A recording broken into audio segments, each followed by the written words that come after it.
February 11th, 2023.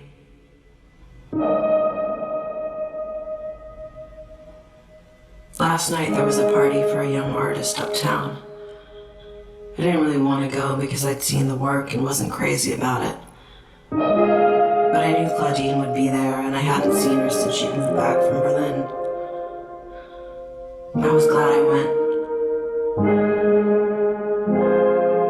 It had been gray all day. It rained.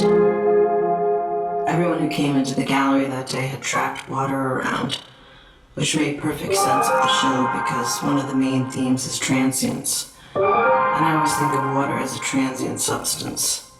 The sky had cleared by the time I left, and I decided to walk to the party from the gallery, because when I got outside, the air had a magic twinge in it, that rare thing in the city where you need to be moving, and it feels electric, and your mind is talking to you in this perfect way, and it feels so good to be walking and looking around like nobody can see you. It reminded me of a dream I used to have when I was little. Like nobody can see you.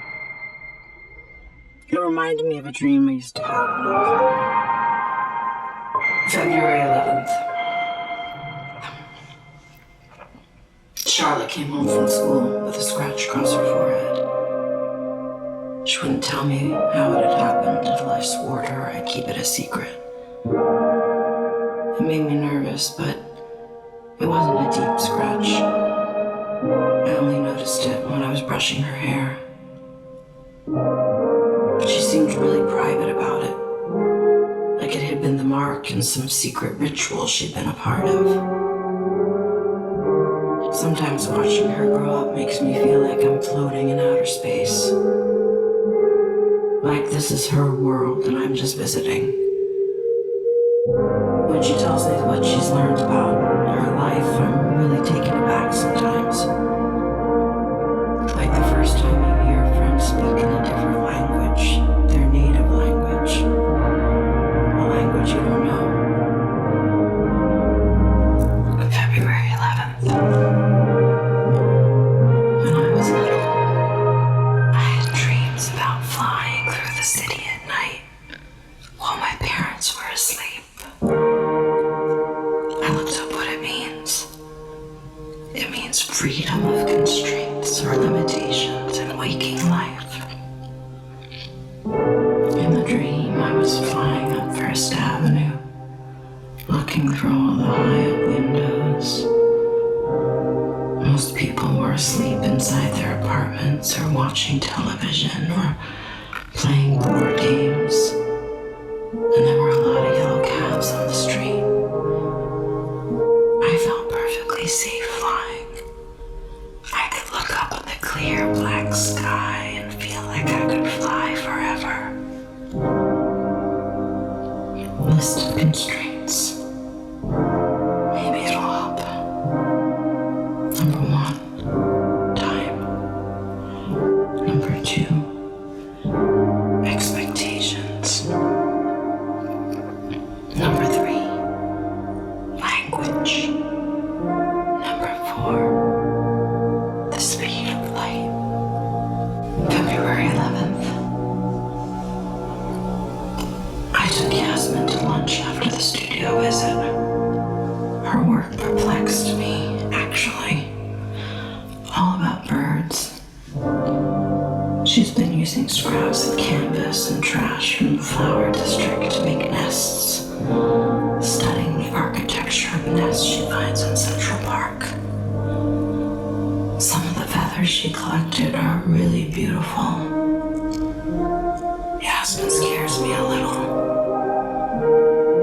I don't think she takes good care of herself.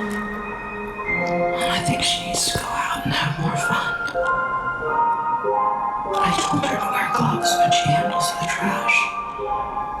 She looked at me with pity after I said it, like, oh, poor you, you're so afraid. It made me kind of angry. The way I get angry at a great work of art for making me feel small. February 11th. Listen to Disintegration on the subway to Brooklyn. Brooklyn.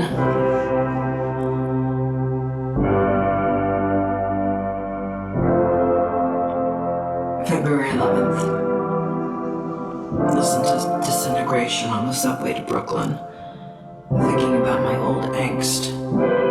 The duty of youth was to challenge corruption. That's what it used to be.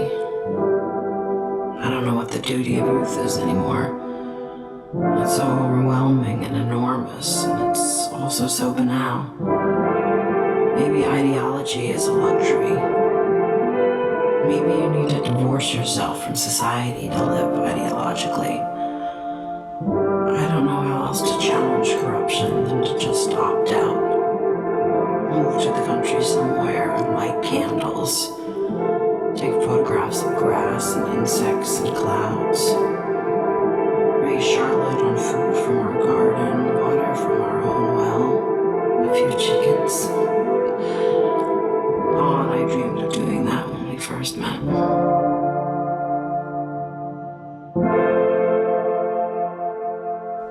February 11th. Today at work, someone came in off the street and asked for a recommendation for a quiet place to sit and read. I couldn't think of anywhere. Not one place in the neighborhood. He looked at the art for a while, and then he went back out into the rain. I went into my office and shut the door and read a book. I didn't check my email or answer the phone. I need to do that more often. Yasmin told me about a Sufi legend about birds.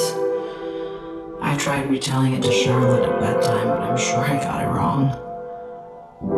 In the story, every bird represents a human fault.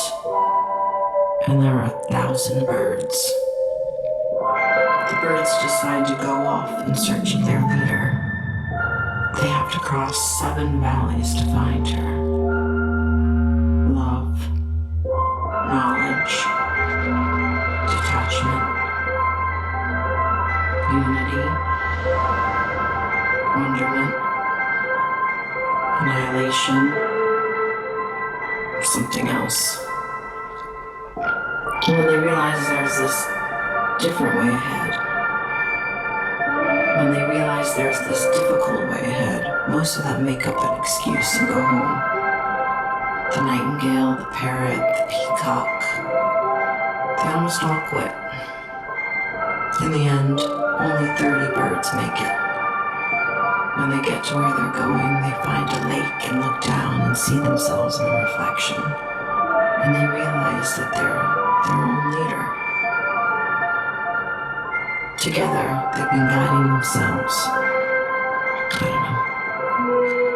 Yasmin didn't go on to explain what it meant to her. I don't feel like I'm looking for a leader. I know what my leader is.